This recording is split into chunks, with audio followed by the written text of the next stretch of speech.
Well, dear chess lovers, the Candidates Tournament just finished a week ago. This was one of the most exciting events in the recent history of chess. I'm sure you loved it. I loved it myself. It was super exciting to watch every single round, and what a drama in the end. Congratulations to Gukesh, a 17-year-old player from India who won the candidates. He will challenge Ding Ren by the end of this year. This will be super fun to watch as well. Maybe we are going to witness the youngest world champion in chess history. Sort of watershed event, I believe, that can change chess history. Those young Indian kids, we were thinking that the big wave is coming, but I think it's already here. It will be nice to see what kind of age proportion or ethnicity that will represent the upcoming candidates tournaments. And congratulations again to Gukesh for an amazing performance. For this video, I selected 3 key games. To my mind, they were really interesting from this tournament that I will discuss with you. And while I'm doing that, I will also discuss the human psychology behind some mistakes, folks. Okay, so let's start with this game between Caruana and Nepomniachtchi, the final round. I'm sure you followed the game yourself. This was one of the most exciting and dramatic games that was probably ever played in the Candidates Tournament's history, because Caruana was so close to winning. He was winning in multiple different positions, but in the end, he couldn't manage to convert, and he had to settle for a draw, which made Gukesh the sole champion. Okay, it's white to play in this position, folks. Caruana was getting short of time. It's move 31. 10 moves left for the time control, and there was no increment. That was the thing with this tournament. No increment, which of course makes it much more fun to follow, but also more stressful for the players, right? Caruana in this position gets the beautiful pieces. Please evaluate the position, folks. The knight is pinned. Black pieces are tied down. White king is safer. So what is black playing for? They are playing for the h3 pawn. They want to use this pawn as a decoy to distract the white pieces. And Nepo was counting on this pawn to maybe save the draw in this position. Very difficult to play with black. And we're going to see how the game unfolded from here. A key moment here, guys. If you take that free knight, it doesn't work, because then comes h2. And that's exactly what's the point of Nepo, right? This pawn is a very distractive force. And now the bishop is pinned. Well, the white pieces has to get distracted, and black will win the piece back the shortest time. Okay? So taking that knight doesn't work. But instead, Caruana played the move bishop e4. A very strong move. Preparing queen d5 and going against the black king. This bishop also serves the function of stopping the pawn potentially. A multi-purpose move that keeps the advantage. Nepo played a5, comes queen d5. This is threatened. That's why king e7 is forced. You see how he's coordinating his pieces. The knight is still pinned and white keeps control. Plus, Caruana quickly took the pawn on f7. Now white also has an extra pawn on top of the positional advantages. So what is black playing for? He's playing because the pawn survives. And again, only 7 moves left for time control, and Caruana was feeling the pressure. Everyone was so tense. The commentators to witness sort of a maybe historical game, because if Caruana won this game, he could have become the challenger to Ding Ren, and maybe the whole history of chess world championships could be rewritten.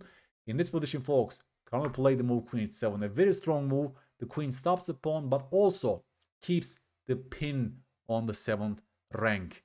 And after king b8, Nepo has to wait, really has no choices left. Comes the very human move a3. He's creating a luft for his king. He's playing for control. Black has no counterplay. Queen e5. It's move 36 here, folks. Move 36. Caruana plays another strong move. A human move is g5. Just push the pawn, and this pawn is still fully stopped. But he plays even a stronger move potentially. Queen h6. Now this is becoming a huge threat. The queen and bishop wants to form a battery, and the queen is also supporting the push g5 later on. A very nice move. And after queen c7 back, you see he's driving Nepo's pieces backward by playing this way. White is fully in charge, full control, completely winning. Caruana goes g5. And here, obviously, the pawn is running. What is left for black in terms of counterplay? The only problem for white is he was getting short of time. It's move 37. Nepo plays rook g8. Caruana needs 3 more moves to reach the time control, and he goes rook h1. A very nice move, because at some point I can simply take that pawn, even trade off my pawn for your pawn on a g5, and that will still give white a big advantage. But of course, for the single move, Caruana allowed Nepomniachtchi to go forward with his knight, and the knight finally moved forward, hitting the bishop on e4. And here comes the key moment, folks. Imagine that you're playing this game with white pieces. Imagine that it's only 2 moves left for time control. What is the move that keeps control in this position? Because here Caruana went terribly wrong. I think this position will haunt him for the rest of his life. Well, knight c5, a single hit on the bishop. Of course, we want to preserve our bishop. We don't want to give this exchange to black, because then he will cripple our pawn structure. He will gain play.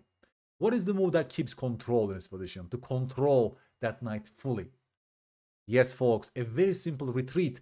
Bishop c2 would be simply winning for white, because my bishop simply controls your knight, and my bishop is guarded with my king. Everything is safe and protected. I will take on h2 on the next move, or I will simply push my pawn to g6 first and then take on h2. It's as simple as that. Black has no moves left. Let's look at the only forward-looking move, queen e5.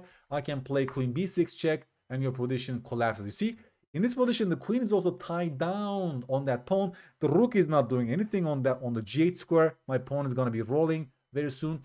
If you pay close attention, I'm sure Caruana would also assess this as clearly winning for white. That's a human solution, understandable for a human player. White is fully in charge, extra pawn, plus will gain 1 more pawn quite soon, reducing all counterplay. Instead of playing this move, he played the move bishop h7.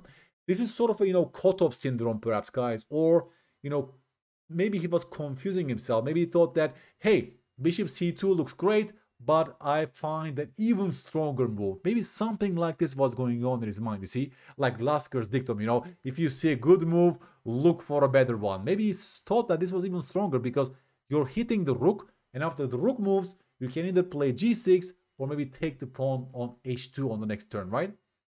What is the problem here, folks? What is the problem? Caruana is giving this option to Nepo, which he played quickly, of course, yeah? Rook takes g5, and since the bishop is unprotected, black is sacking an exchange, but gains this beautiful knight and queen combo against the white king. And now the game is turning upside down, folks. It's move 40. Unfortunately, Caruana played the move on move 39. If it was already 31st move here, he would definitely took more time on his clock and find the move bishop c2, which controls everything. Unfortunately, bishop h7 is on the board, and maybe it's a cutoff syndrome, because maybe Nepo thought that this is good enough, but then he changed his mind in the final moment and chose the move that optically looks good, but if you analyze it for one single move, you understand that this is giving black a counterplay. Cutoff syndrome exactly means that kind of a calculation mistake here, folks. You see, you spend some time in one of the main lines, you don't like it so much, then you play the other candidate without much calculation. Well, Caruana had no time to calculate this anyways, but here, right, only a single move for black needs to be checked properly, and no human, I would say, want to go to this position with white pieces, because now it's anybody's game. And knight and queen combo, as you can see, will gain so much counterplay. Queen c2 came, defending the pawn on h2, plus there are all these ideas like knight d3, knight b3, check a4, and from now on, the game was starting again. Caruana had to win this game again, one more time, right? As Josef Dorfman says, don't win the same game twice. Caruana already had a won game, but now he had to win the same game twice, which he almost did, by the way, right? Going back to this position, folks, maybe this mistake psychologically was also an activity bias, because the bishop is going forward instead of retreating to c2. Because if you pay close attention, white pieces were just going forward, forward, forward. The knight was pinned, white was playing for full domination and piece activity until this moment. But right? For the single moment, Nepomniachtchi's knight is going forward and Caruana maybe refused psychologically to make a retreating move for a single move. This was the best, but maybe psychologically, right? He wanted to still go forward, play for momentum, initiative, and this also could be one reason behind this mistake. Now of course, that's a very painful move for Caruana to look at, but this was the game changer, this mistake, bishop h7. I try to understand the psychological root cause of this mistake. Of course, Caruana could maybe explain to us in a much more efficient way why he chose this move, but bishop c2, retreating move, keeps full domination. And in fact, black has no moves left. I mean, that's the most surprising thing from this position, folks, right? But for even a single move, maybe he refused to play this move, and then things were upside down, because now the game is starting again after takes.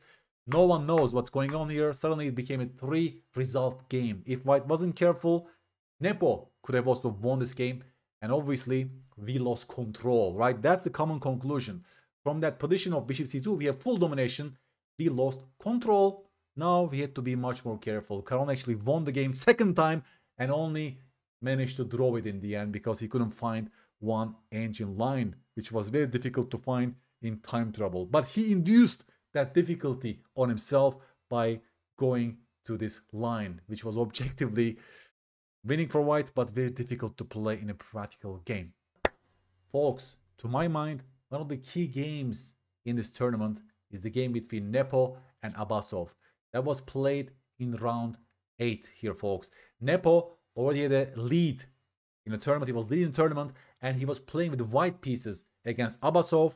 If he won this game, maybe no one could have stopped Nepo, because then he would have the momentum, and as we know, he's a very strong player when he's leading a tournament. Just like in the last 2 candidates, he could have just gone through and won the tournament entirely without giving any chance to the other players, right?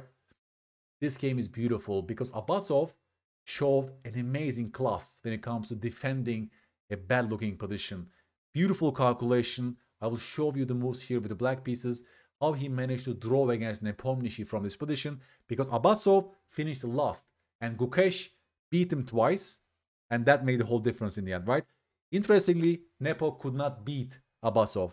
Both games were ended in a draw, and that also was one reason to my mind why this was the key matchup, right? This was already a key moment, maybe the turning point of the entire tournament. Nepo, I'm sure, was counting on a victory against Abasov while he was making draws against stronger players. In this position, it already looks difficult for black to play because, yes, white's an IQP, but if you look at white pieces, right, they're all menacingly placed. And our king could be attacked on the king side. Their pieces are much more dangerous for us to, well, we have to be so careful, right? Even f4, f5 and so on. There are all these ideas for white in this position. So black had to be careful. I'm sure many of us mortals will not manage to defend a position like this. And Abasov showed great accuracy in defending. First things first, he's going forward with the knight to c3. This move already requires so much calculation. What is so difficult with making such moves is that you need to calculate so many sacrifices for white. One such sacrifice is the move bishop takes h6. This looks devastating for black at first sight because our king is very lonely, and there are other sacrifices that will follow, like knight g6 in this position. And if you take that knight, then you have to deal with a situation like this. Queen takes g6 and things are hanging. Everything is hanging on the king side. The queen is very close to our king. Our king is lonely. Then you need to find this sequence queen c7, and after rook h4, well, they're going for a mating attack. You need to find bishop g8 in this position with the idea of bishop h7 block if they take on h6, and then after takes, you need to find knight e2 check followed by bishop d2. Ancient defense, right? So I'm just showing you these lines just to tell you, what kind of calculations that must be going on behind the curtain, sort of, yeah, under the surface. For Abasov to make a move like this, he needs to calculate the move bishop takes h6 at the minimum. There are also other moves that must be checked, right? Maybe rook h4 and so on. So this is just one line. After bishop h6 takes back, after knight g6 check. Apparently king h7 is even stronger because you attack the knight and you actually allow them to take the rook. But at the end of this line, the knight on c3 is very much well placed. If they take on a6, just take back. And suddenly this rook is hanging and they have no time for moves like this because of knight e2 fork. You see it, right? It's a beautiful part of this calculation. And if they go rook e5, then you go knight e5. And black is slightly better. Our king is safe. We don't get mated. But you see, it looks terribly dangerous for anyone to make a move like this because our pieces are going to the queen side and we are leaving our king even more lonely on the king side. But accurate calculation. Rook e3 was chosen by Nepo in the actual game. They are putting pressure on our knight on c3 while also uncovering an attack on the bishop, keeping a good knight on e5 and so on. Here, Abasov came up with an amazingly dangerous looking move. Bishop takes c4, folks. I mean, at first sight, this just looks losing for black directly, right? Because first of all, they can simply take on c4. First sight just looks like, okay, I'm gonna just take your knight on the next move, right? Once the queen moves. And also my bishop is going to b2 if the queen goes to d4, right? It just looks like it's lost for black. But you see, chess is a very concrete game. Abasov calculated the move queen takes d4. He allowed bishop b2. Again, it just looks like it's lost because the knight is pinned and they're going to be taking that piece on the next move. So what did Abasov calculate here, folks? You're a great player if you found the move b5. It just looks like a move. Okay, I'm hitting the knight, but what's the point? Because once the knight moves, then your problems remain in this position, right? The problem for white is this. If the knight, let's say, moves to e5, then comes the beautiful only move, rook ac8. And my rook is guarding my knight on c1. And you can't put more pressure on that knight. If you go queen f3, for example, I go queen d2 attacking your bishop, and I untangle like this, right? Queen c2 hits the pawn, and I untangle my position. After king h7, you have no more checks on this long diagonal, and black is fine in this position. Knight e5 is only a single branch, by the way. Otherwise, it looks lost. Well, there's also the move knight a3, for example. That also looks beautiful for white, because if you take that knight, then black is lost, because bishop takes c3, and you get mated on the next move. The game is completely over. So knight a3 is another branch. It looks like white is winning because they will take on c3 on the next move. Can you stop the video here, please? And find the only saving resource for black from this position. Just looks like a disgusting engine line, and you're a great player if you found the move queen d6, folks. Queen d6 is the only move that defends, and it's full of geometrical patterns here. First of all, my queen unpins my knight and puts pressure on the knight, also offering a queen trade. That's why I'm forcing this trade. Takes. Looks like I'm losing my knight anyways, right? And then comes the geometry. Right? If they take on c3, well, you can go b4. Hit the rook, also hit the knight, and after rook c6, counterattack, it doesn't matter because this move also hits the bishop on b2. You see the beautiful calculations here, folks? You see the geometry of it? Miraculously, everything is working for black, which must have been calculated from afar by Abasov. Already from here, I would say. Knight c3 and take on c4. Look at all the deep calculations that are under the surface. So beautiful. And knight, by the way, knight takes c4 is only a single branch. So far, we only analyzed the move knight takes c4, which was the game continuation. And black is fine in this position. Okay?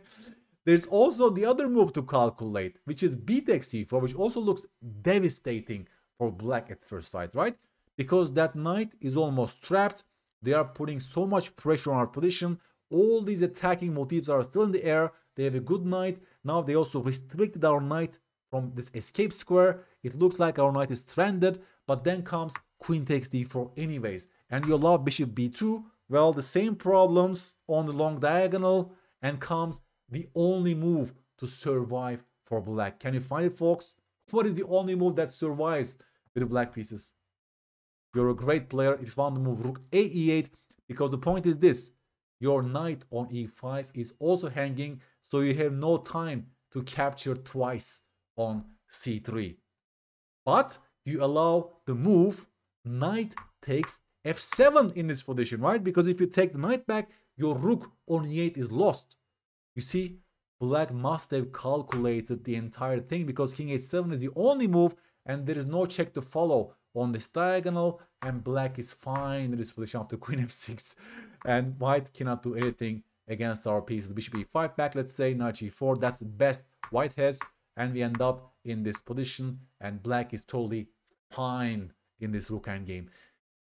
Oh my god, this is only, we are just stretching the surfaces here with these couple of lines. There are so many lines that Abasov must have calculated before taking on c4, and I would say before even going to c3 from this position with knight.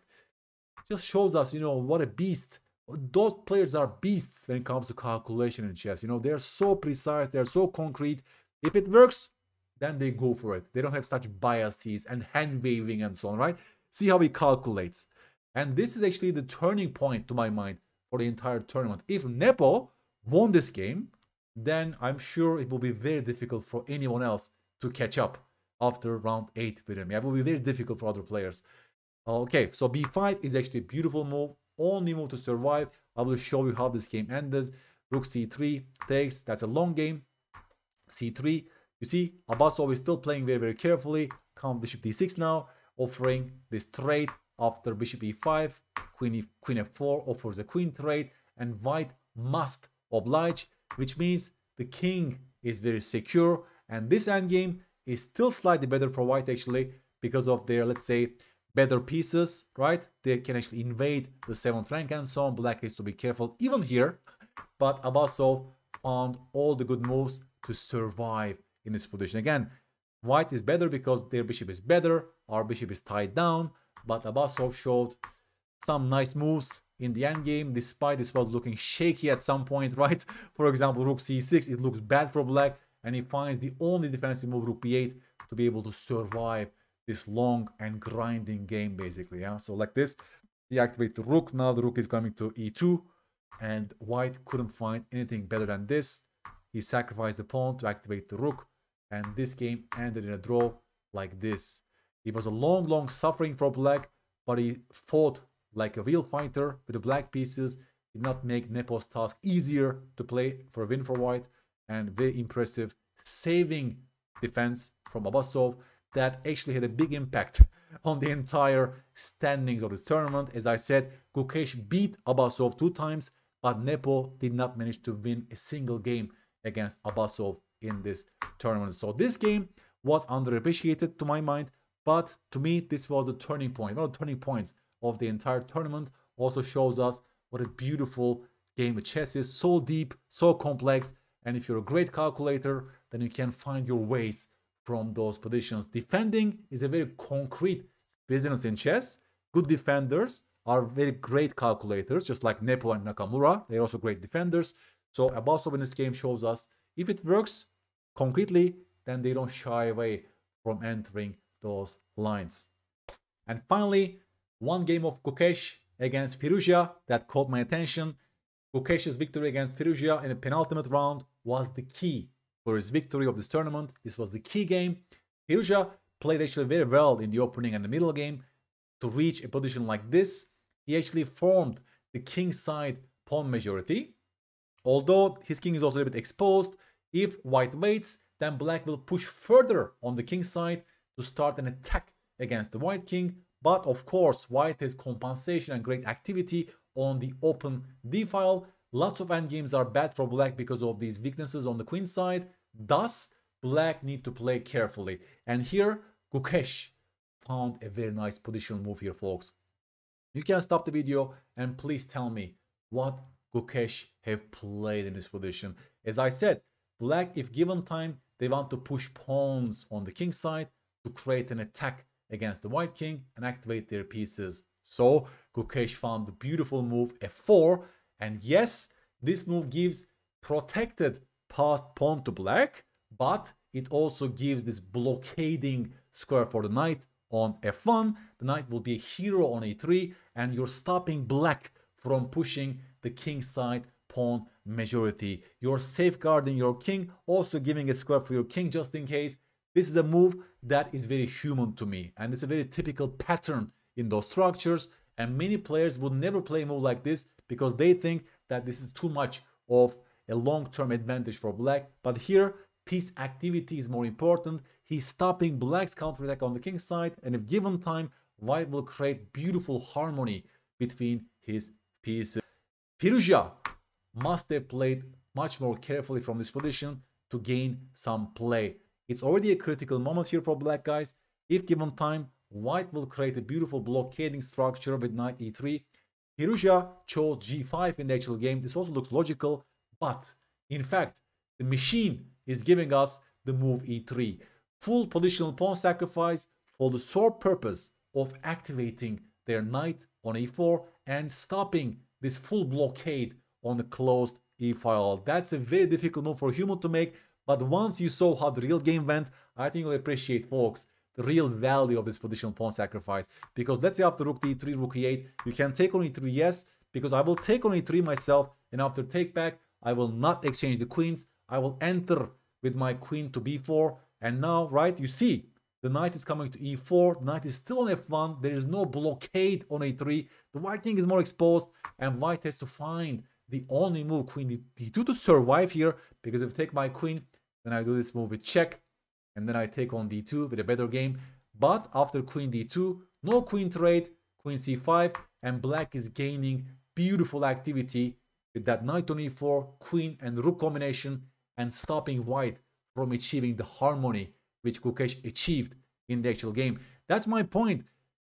Gukesh forced Firouzja by playing f4 to find a very accurate move like e3, a positional pawn sacrifice, to maybe play for an equality from that position. Because in the actual game, Firouzja went g5 and Gukesh very quickly get this beautiful knight on e3 after takes, knight h5 is going to follow soon, but white consolidates his position. After knight h5, queen f2, my point is this: I defend my pawn, and the rest is just beautiful position for white, because if you give time to white, they will activate further. Rook d5 will put pressure here, rook g1s are coming, queen h4s are coming. You see, white gained control in this position. White stabilizes, and if white stabilizes, black's pawns are completely stopped, and in fact, the black king is more exposed in this position. Black has so many weaknesses on the queen side, white is the queen side pawn majority, thus the future belongs to white. White has all the static advantages here, and black needs to be so careful in generating dynamical compensation. And Firouzja collapsed in this position very, very soon, guys. Rook d5, already here, we are putting pressure. That's why he was forced to play the move knight g7. But that knight is a very defensive piece, and white is gaining full control, right? Rook d1 is coming, rook d7 to follow. Just look at the white pieces. That exactly was dream position for Gukesh when he went f4, folks, right? It's a blockading structure for white. Rook h6, Firouzja is fighting in this position. He wants to put pressure on that pawn. Maybe queen h5 will follow, and black is going for a dynamical counterattack. Gukesh repeats just before move 40, repeats once, rook g6. Here he goes queen h4, and he's playing for more, of course, right? He's playing with white pieces. He wants to beat Firouzja to lead the tournament. Takes, king h8 was Firouzja's move. And here comes king f2. The king is very secure on f2. No one can attack this piece because look at the black pieces. They are far from creating any dynamical play against the king. And after this, rook g8.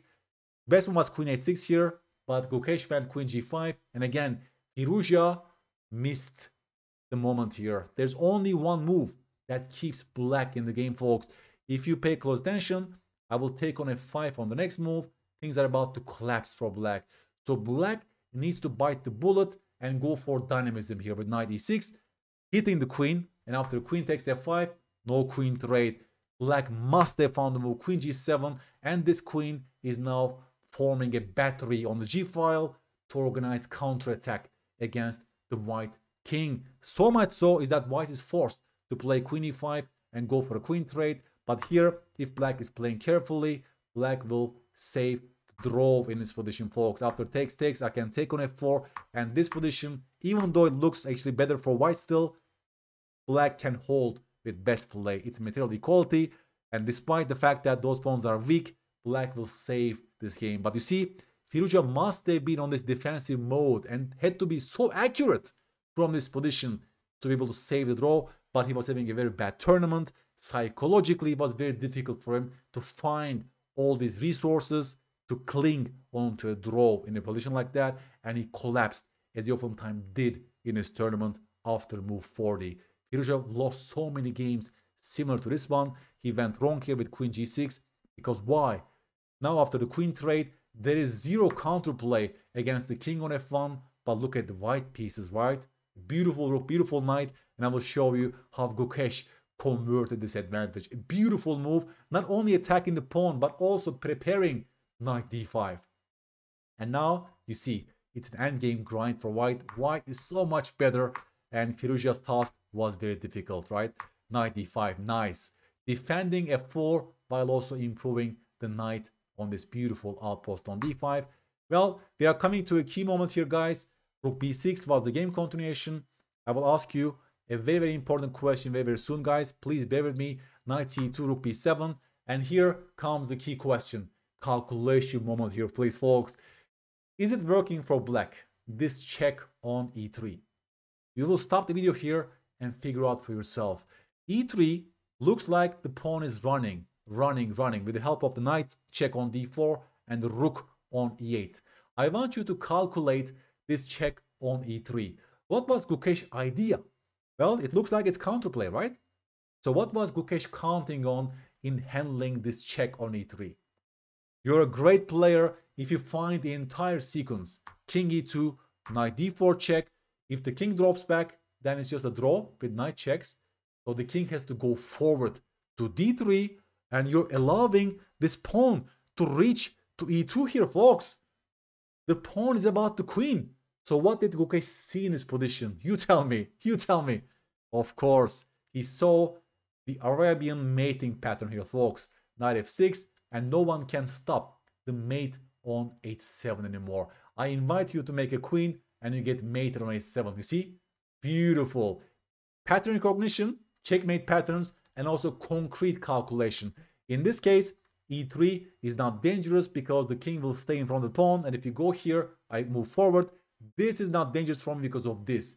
You can make a knight check, I take your knight, and I'm still winning because of this. Isn't it beautiful? That's a beautiful calculation mode, folks. Just to show you know what's going on under the surface when those super grandmasters are playing each other, right? And of course, Firouzja figured out he can't play e3, he tried rook e6, but then Gukesh wants to exchange more pieces and he wants to push his pawns. He won the game very nicely from here, folks. Repeat once and then push those pawns. Give up the pawn, doesn't matter, because eventually no one can stop those pawns anymore on the queen side. That was a beautiful victory, important victory for white, and Firouzja will resign very, very soon here, folks. Check, king g3, and Firouzja resign in this position because checks are gonna run out. You have no counterplay left, and the pawns are running. This was the turning moment for Gukesh. He took the lead after this game before the final round, and he made a beautiful draw, nice draw against Nakamura in the end for a final round to save his first place, and he won the entire tournament. The key moment was f4 here, right? Patterns and chunks, and Firouzja missed his moment to play the move e3 to create dynamical counterplay after this move here, folks. But it will be difficult for a human to play chess like this. I will leave you with this position, folks, that will haunt Caruana for the rest of his life. Do you go bishop c2 or bishop h7 in this position? I would love to ask him. Psychologically, I would love to ask him this question, despite the fact that it will be very difficult for him to answer. It was short of time as well, right? You see, that shows the true difficulty of chess. That's a difficult game, even for those super grandmasters, folks. Cost of a mistake is very high. There are also some moves that are psychologically very difficult to face. For example, imagine that you're slipping your advantage after a move like this. It will be very, very difficult for a human to play this position after such a slip. And Caruana kept this cool, and he turned this game around. He won this position again. He had a winning position only to slip. in time trouble again. But the bishop c2 move would keep everything as tight as possible with no counterplay to black, with a clear advantage for white. To my mind, that's also an activity bias because he was going forward. He was putting so much pressure, and maybe his hand refused to make a retreating move with the bishop only for a single move for white in this position. I hope you enjoyed this video. Please give me your feedback. Maybe you saw something that was missed by me. Were there other observations that you took from the candidates? What were the lessons you took from this tournament? I think classical chess is very much alive here, folks. I love to see more of such classical events. But of course, one reason why this tournament was so exciting to me was the stakes. The stakes were high and people were fighting to gain that +3, +4 score to be able to become the sole leader of the tournament. So to my mind, we should create more tournaments like that the stakes are really high and people should fight for the very first spot. Then we see such exciting games, turnarounds, slips, blunders, drama. And let's give me some predictions for Gukesh and Ding game. Right now, recency bias kicks in and we favor Gukesh highly. Also, I think he will improve even more. I think he's only 17. He keeps improving. If he keeps his cool, if he keeps working on his chess, it will be a very difficult opponent for Ding.